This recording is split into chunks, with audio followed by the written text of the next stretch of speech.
Welcome to Padmakumari Snehithi channel. இன்றைக்கி நம்ம பார்க்க போகிறது என்ன அப்படின்னு பார்த்தீங்கன்னா, முட்டை அப்புறம் ப்ரெட்டை வச்சு நாம் ஒரு ரோஸ்ட் தான் பண்ண போகிறோம். இதுக்கு நாம் எடுத்துக்கிறது பார்த்திங்கன்னா 3 முட்டையோட மஞ்சக்கரு வெள்ளைக்கரு எல்லாத்தையும் நான் உடச்சி போட்டுட்டேன். அதே போல் ஒரு 4 ஸ்பூன் சுகர் சேர்த்துக்கிறேன். அதுக்கப்புறமா கொஞ்சம் நாம் ஏலக்காய் பொடி கொஞ்சம் சேர்த்துக்கலாம். பாருங்க, அவ்வளோதான்.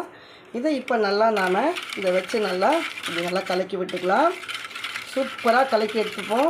நம்மளுடைய சேனலில் இனி கொஞ்சம் கொஞ்சமான டிஃப்ரெண்ட் எல்லாம் வரும். என்னென்னா, நம்ம இந்த பூக்களை வச்சு நம்ம சாங் போடும்போது நிறைய வியூஸ் போகாமல் அது இதுவாகிட்டு இருக்குது. அப்போ நம்ம லைவ் நம்ம போயின்னு இருக்கலாம் அப்படின்னு ஒரு ஐடியாவில் வந்திருக்கேன். ஃபேஸை நம்ம காமிக்கலாம் அப்படின்னு இருக்கிறோம். உங்களுடைய அந்த கமெண்ட் எனக்கு எப்படி இருக்குது அப்படின்றத பார்த்ததுக்கப்புறமா நான் லைவில் வரலாம் அப்படின்னு இருக்கிறேன். நான் என்னுடைய வீடியோக்கள் எல்லாமே நம்ம கொஞ்சம் டிஃப்ரெண்ட்டாக எடுத்துகிட்டு போகலாம் அப்படின்னு பார்த்துட்ருக்கிறேன். உங்களுடைய இன்ட்ரெஸ்ட் எப்படி இருக்குது அப்படின்றத என்னுடைய கமெண்ட்டில் நீங்கள் சொல்லுங்கள். என்ன இருந்தாலும் எனக்கு என்னுடைய கார்டனை பற்றி போகிறதுல தான் இருந்த ஒரு ஹாப்பினஸ் அதில் இருக்குமா அப்படின்றது எனக்கு தெரியல. இருந்தாலும் நாம் ஒரு சேனல் ஓப்பன் பண்ணியிருக்கிறோம் அப்படின்னும் போது அந்த சேனலுக்கு ஏற்றது மாதிரி நம்ம சில விஷயங்களை நம்ம பண்ண வேண்டியது இருக்குது. அதனால் உங்களுடைய ஆதரவை நான் உங்ககிட்ட நான் கேட்டுட்டு இந்த வீடியோவை நம்ம வீடியோக்குள்ளே போயிடலாம். ஏன்னா லைனாக என்னடா இது ஜிஆர்பியோட இது நெய் தெரியுது அப்படின்னு பார்க்காதீங்க. ரொம்ப நான் அடிக்கடி நான் என்னுடைய சமையலில் நான் உங்ககிட்ட நான் போட்டுன்னு தான் இருக்கிறேன். இந்த ஜிஆர்பி தான் நாங்கள் ஸ்டாண்டர்டாக வாங்கிட்டுருக்கோம். பாருங்கள், அந்த பாட்டிலை காமிக்கிறதுக்காக தான். நம்ம பேசுகிறது ஒன்று பண்ணுறது ஒன்று அப்படின்றது கிடையாது. இது ரொம்ப லாங் டைமாக நாங்கள் யூஸ் பண்ணிகிட்ருக்கோம். இப்போ அதை வச்சு தான் நான் உங்களுக்கு இந்த முட்டை ரோஸ்ட் நான் பண்ணி காமிக்க போகிறேன். வாங்க வீடியோக்குள்ளே போகலாம். தோசைக்கல்லை நம்ம அடுப்பில் வச்சுக்கலாம். தோசைக்கல் நல்லா சூடாகிட்டுருக்கு. இப்போ நாம் இங்கே என்ன பண்ண போகிறோம் அப்படின்னு பார்த்தீங்கன்னா, இங்கே பாருங்கள், முட்டையை ரொம்ப அழுத்தி பண்ணாதீங்க. ஏன்னா அது உடஞ்சி போயிடும். எடுத்து ஒன்றா நம்ம வச்சுருவோம்.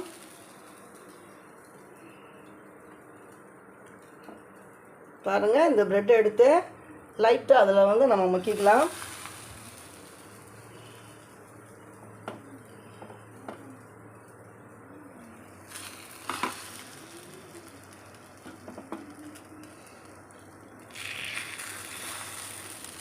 இது பார்த்தீங்கன்னா நமக்கு கொஞ்ச நேரத்திலே இது நமக்கு வேலை ஆகிடும்.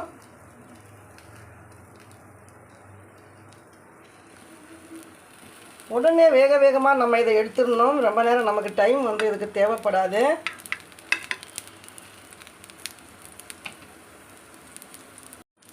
பாருங்கள், எடுத்து உடனே கொஞ்ச நேரத்தில் நம்ம எடுத்து திருப்பிடணுங்க. இந்த மாதிரி ஒட்டிக்கிச்சுன்னா இந்த மாதிரி கட் பண்ணி விட்டுக்கோங்க.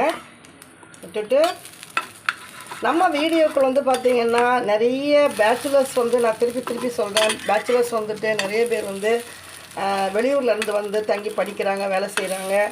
அவங்களுக்கெல்லாம் ஒரு யூஸ்ஃபுல்லாக இருக்கும். நிறைய சேனல்கள் நிறைய ரொம்ப ரொம்ப ரொம்ப குவாலிட்டியான வீடியோஸ் எல்லாம் போட்டிருக்காங்க.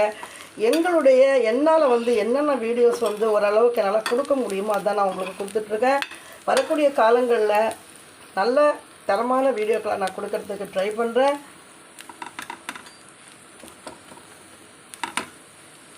உங்களுடைய மேலான ஆதரவு நான் கண்டிப்பாக எனக்கு கமெண்ட் செக்ஷனில் பண்ணுங்கள். நம்மளுடைய சேனல் வேறு மாதிரி இனிமேல் போயிட்டுருக்கோம். ஆனால் எல்லாருமே பார்த்தோன்னா நம்ம டெய்லி நடக்கக்கூடிய விஷயங்கள், அவங்களுடைய வாழ்க்கை, அவங்க கடந்து வந்த பாதைகள், இதை மாதிரி தான் அவங்க வீடியோக்கள் போடுறாங்க. ஸோ நமக்கான ஒரு தளமாக நம்ம அந்த யூடியூப்பை எடுத்துகிட்டு தனிமையில் இருக்கக்கூடிய நிறைய பெண்கள் தன் மனம் விட்டு பேச முடியாத சூழ்நிலையில் இருக்கிறவங்க எல்லாருமே பார்த்திங்கன்னா இன்றைக்கி யூடியூப்பை ஒரு தளமாக எடுத்துகிட்டு அவங்க கடந்து வந்த பாதைகள், அதில் இருந்த கஷ்டங்கள் எல்லாத்தையுமே ஷேர் பண்ணுறாங்க. இது மற்ற பெண்களுக்கும் ஒரு ஊக்கமாக இருக்கணும் அப்படின்றதுக்காக தான். எல்லா பெண்களாலேயுமே நம்ம ஒரு இண்டிவிஜுவல் பர்சனாக இருந்தால் கூட நம்மளால் ஓரளவுக்கு எப்படியோ நீந்தி கரையேறி நம்ம கரையை சேர்ந்துடலாம் அப்படின்ற ஒரு தைரியமும் மோட்டிவேஷனுமாக கூட நம்மளுடைய சேனல் இருக்கணும் அப்படின்னு நானும் நினச்சிட்டு தான் நான் என்னுடைய பயணத்தை கொண்டு போகணும்னு நினைக்கிறேன். சூழ்நிலைகளுக்கு ஏற்ற மாதிரி நாம் சில இடங்களில் வளைஞ்சு கொடுத்து போக வேண்டியது இருக்கு இல்லையா? எப்படி நம்ம குடும்பத்துக்கு வளைஞ்சு கொடுத்து போவோமோ அதே போல் வியூவர்ஸுடைய எண்ணங்கள், அவங்களுடைய ஆசைகள், அவங்க என்ன கேட்குறாங்க அப்படின்றத நம்ம பண்ணணும் இல்லையா? பாருங்கள், ரொம்ப நல்லா வந்து நம்மளுடைய கொஞ்சம் ஸ்லோ பண்ணி வச்சுக்கோங்க. அப்போ தான் நமக்கு வந்து தீயாமல் ரொம்ப அழகாக பக்குவமாக நமக்கு கிடைக்கும். இவ்வளோதாங்க வேலை. எப்படி திருப்பி போட்டு நம்ம எடுத்துட வேண்டியது தான். பாருங்கள், பக்கத்துலேயே தட்டெல்லாம் வச்சுக்கோங்க. அப்போ தான் இது வந்து ஈஸியான வேலை தான். ஆனால் பேச வேண்டிய விஷயங்கள் நம்ம பேசி தானே ஆகணும் இல்லையா? பேசாமல் வந்து ஒன்றும் பண்ண முடியாது. இப்போ நான் திருப்பி என்ன பண்ணிக்கிறேன், அதே இதில் வந்துட்டு திருப்பி இதை பாருங்கள், இவ்வளோதாங்க. சும்மா ஒரு லைட்டாக முக்கணும். ஏன்னா ஒரு மாதிரி உங்களுக்கு வந்து என்ன சொல்கிறதுன்னா, ஒரு பிசு பிசுன்னு ஒரு மாதிரி சாப்பிட முடியாமல் இருக்கும். குழந்தைகள் வந்து விரும்ப மாட்டாங்க. ஸ்கூல் விட்டு குழந்தைகள் வந்துட்டாங்க. நான் நினச்சேன் மார்னிங்கில் இருந்த சப்பாத்தி நமக்கு இருந்தது, அதை வச்சு இன்றைக்கி இப்போ சமாளிச்சிடலாம். ஏன்னா வடை வேறு பண்ணியிருந்தோமா, அது எல்லாமே வந்து வச்சுருக்கேன் நான். ஸோ வந்து பார்த்திங்கன்னா அதை கொடுத்து இன்றைக்கி சமாளிக்கலாம் அப்படின்னு பண்ணால், இல்லை முடியவே முடியாது, ப்ரெட்டு ரோஸ்ட் பண்ணி கொடுங்க அப்படின்னு சின்னவன் கேட்டுட்டான். பாருங்கள், இது போட்ட உடனே நம்ம எடுத்துட்டோம் அப்படின்னா நமக்கு தீயாது. பாருங்கள், டக்கு டக்குன்னு எடுத்துடலாம். இது நம்ம உடனே வந்து ப்ரெட் இருக்கணும், பால் இருக்கணும், நம்மக்கிட்ட முட்டை, இது சர்க்கரை, இது ஏலக்காய், இதெல்லாம் எப்போவுமே நம்ம வீட்டில் வந்து நம்ம வச்சுருக்கணும். அப்படி வச்சுருக்கும் போது யாராவது விருந்தாளிகள் வந்தால் கூட ஒரு நொடியில் பாருங்கள் எவ்வளவு நேரம் நமக்கு வந்து வேலை ஆகுது. பாருங்கள், நெய் கூட நமக்கு ரொம்ப தேவையில்லை. குழந்தைங்களுக்கு தேவைன்றதுக்கு தான் நம்ம கொஞ்சம் அதிகமாக நம்ம நெய் கொடுத்துட்ருக்கோம். ஏன்னா நல்ல கொழுப்பு நெய் அப்படின்றது வந்து ஒரு நல்ல கொழுப்பு. கெட்ட கொழுப்பை வந்து நமக்கு எடுத்து கொடுக்கும். ஸ்கூல்லேருந்து வரக்கூடிய குழந்தைகள் ரொம்ப டயர்டாக வருவாங்க இல்லையா? அதனால தான் நம்ம வந்து நெய் கொஞ்சம் சேர்த்துக்கிறோம். நெய் சேர்த்து பண்ணால் தான் இது வந்து டேஸ்ட் நல்லாயிருக்கும். பாருங்கள், நான் வந்து ஸ்லோவில் வச்சுருக்கேன். இல்லைன்னா வந்து முட்டை பார்த்திங்களா, அதனால் கொஞ்சம் வேகமாக அது வந்து ஸ்மெல் வரும் நமக்கு. பாருங்கள், அதே சேம் டைம் நமக்கு வந்து வேகம் வேணும். பாருங்கள், இது மாதிரி எல்லா பீஸையுமே நம்ம என்ன செய்யணும், ஒவ்வொரு துண்டாக எடுத்து அந்த முட்டை ஒரு 3 முட்டை, அப்புறம் வந்து ஒரு 4 ஸ்பூன் சர்க்கரை. நிறைய சர்க்கரை போட்டிங்கன்னா திகட்டும். குழந்தைகள் கூட சாப்பிட்றதுக்கு கொஞ்சம் கஷ்டப்படுவாங்க. ஸ்வீட் ரொம்ப பிடிக்கும்னா நீங்கள் கொஞ்சம் 5 ஸ்பூன் கூட சேர்த்துக்கோங்க. ஆனால் எனக்கு கொஞ்சம் வந்து ரொம்ப சுகர் இல்லாமல் கொஞ்சம் மீடியமாக இருந்ததுனால நமக்கு நல்லாயிருக்கும். பாருங்கள், எவ்வளோ நல்லா ப்ரௌனிஷ் ஆகிடுச்சு பார்த்திங்களா? இப்போ நம்ம ஸ்லோ பண்ணி வச்சுக்கணும். ஸ்டவ்வில் வந்து கொஞ்சம் கவனம் செலுத்தணும். நம்ம தோசை போட்டாலும் சரி, சப்பாத்தி போடும்போது சரி, நம்ம வந்து ரொம்ப வந்து வேகமாக வச்சுட்டு பண்ணணும் அப்படின்னா தோசை வந்து தீஞ்சு தான் போகும். பாருங்கள், இப்படி பக்கத்தில் வச்சுட்டா நமக்கு ரொம்ப ஈஸியாக இருக்கும். இப்போ நாம் அடுத்தது எடுத்துக்கலாம். இதை பாருங்கள், இங்கேருந்து எடுத்துக்கிறேன். இதை பாருங்கள், அவ்வளவுதான். ஏதேதோ வீடியோ போடுறாங்க, லட்சக்கணக்கில் மில்லியன் கணக்கில் ஓடுது. ஆனால் நம்ம தரமான வீடியோக்களாக தான் போடுறோம். ஏன் நமக்கு ஓட மாட்டேங்குதுன்னு எனக்குமே தெரியல. இங்கே பாருங்கள்,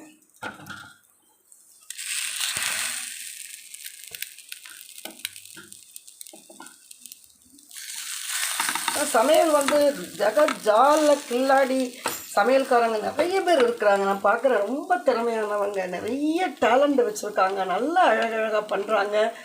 அதனால் எல்லாருக்குமே வந்துட்டு திறமைகள் நிறைய இருக்குது. நிறைய சேலஞ்சஸை வந்து அவங்களும் தான் இது பண்ணுறாங்க. யாரும் எடுத்த உடனே வந்து பெரிய யூடியூபர்ஸாக வந்துடுறதில்ல. நிறைய பேருக்கு சப்போர்ட் இருக்கும், நிறைய பேருக்கு சப்போர்ட் இருக்காது. அவ்வளோதான் விஷயம். வீடியோக்கள் போடும்போது நமக்கு வந்து சவுண்ட் இருக்கக்கூடாது. அதனாலே வந்து எனக்கு வந்து வீடியோக்கள் வந்து நம்ம டெய்லி நம்ம நிறைய விஷயங்கள் பண்ணாலும் கூட வீடியோக்கள் போட முடியல. பாருங்கள், உடனே இப்படி வச்சு உடனே நம்ம என்ன செய்யணும், எடுத்து திருப்பிடணும். இப்போ பார்த்திங்கன்னா நம்ம ஸ்டவ்வை வந்து கொஞ்சம் ஸ்லோ பண்ணி கொடுக்கணும். ஏன்னா இந்த பகுதியெல்லாம் அதிகமாக முட்டை வந்து பால் அதிகமாக சேர்த்துட்டோன்னா வேகாது. டக்கு டக்கு டக்கு டக்குன்னு நம்ம முடிச்சிட வேண்டியதான். குழந்தைகள் வந்ததுன்னா வேகமாக பொறுத்துக்கவே மாட்டாங்க. அங்கே பார்த்தீங்கன்னா எங்களுக்கு ஒரு சின்ன பிள்ளை பக்கத்துலேயே நிற்கிது. பக்கத்துலேயே நின்று சீக்கிரமாக எனக்கு போட்டு கொடுத்துட்டே இருக்கா அப்படின்னு. குழந்தைகள் வீட்டில் இருந்தாலும் சரி, பசுமாடு இருந்தாலும் வேலைகள் வந்து நமக்கு தீரவே தீராது அப்படின்னு சொல்லுவாங்க. பார்த்தீங்களா? இப்போ நாம் எடுத்து போட்டுற வேண்டியதுதான். நீங்கள் வேகமாக வச்சுட்டிங்கன்னா, நான் பாருங்கள் அங்கே ஸ்லோவில் வச்சுருக்கோம், உங்களுக்கு தெரியும்னு நினைக்கிறேன். பார்த்தீங்களா? அந்த மாதிரி வச்சுக்கணும். நம்ம குழந்தை பேரை சொல்லி நம்ம கூட சாப்பிட்டுக்கலாம், அவ்வளோதான். இல்லை, போன வாரம் இப்படி தான் பாருங்கள், நான் வந்து அர்ஜென்ட்டுக்கு பண்ணலான்னு சொல்லி வாங்கி வச்சுட்டு பச்சை பயிறு அது இதுன்னு சொல்லி மாற்றி மாற்றி நம்ம எதையோ பண்ணிவிட்டு நம்மளால் பண்ண முடியாமல் போயிடுச்சு.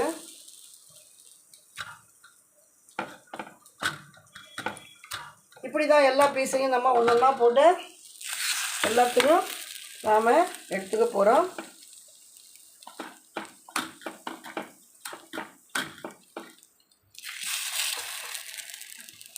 எப்பவுமே சரியாக இருக்கும். ரொம்ப லைட்டாக எடுத்துட்டேன்னு நினைக்கிறேன், எனக்கு மீந்து போச்சு. எனக்கு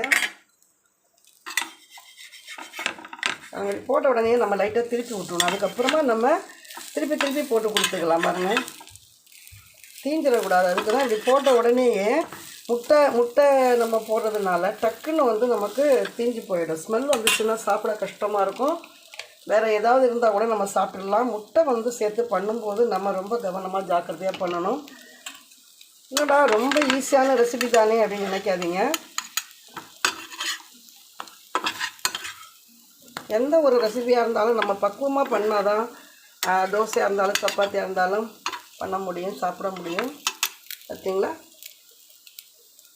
இவ்வளோதான் வியூவர்ஸ். நம்ம இதோடு எடுத்து பரிமாறிட வேண்டியது தான்.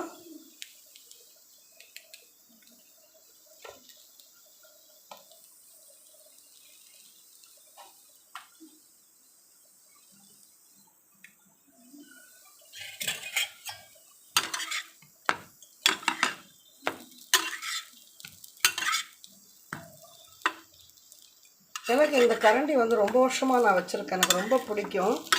ஏன்னு பார்த்தீங்கன்னா ரொம்ப ஷார்ப்பாக இருக்கிறதுனால தோசை எல்லாமே எடுக்கிறதுக்கு ரொம்ப ஈஸியாக இருக்கும். இப்போ நான் ஸ்டவ் ஆஃப் பண்ணிக்கிறேன். பாருங்கள், இப்போ நம்ம இங்கே வந்துடலாம். இது எல்லாமே உங்களுக்கு காமிக்கிறதுக்காக தான் நான் எடுத்து இங்கே வச்சுருந்தேன். நான்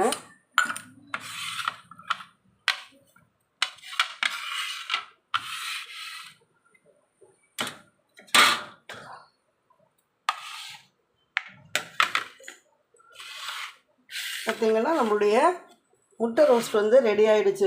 ப்ரெட்டு ரோஸ்ட் வந்து நமக்கு ரெடி ஆகிடுச்சு. பாருங்கள் எப்படி இருக்குது பாருங்கள். இதை பாருங்கள், ஒரு பிசுபிசுப்பு எதுவுமே கிடையாது. ரொம்ப நல்லா ப்ரௌனிஷாக அழகாக ஒவ்வொரு பீஸும் வந்துருக்கு. பார்த்திங்களா? இப்போ இதை எடுத்து நாம்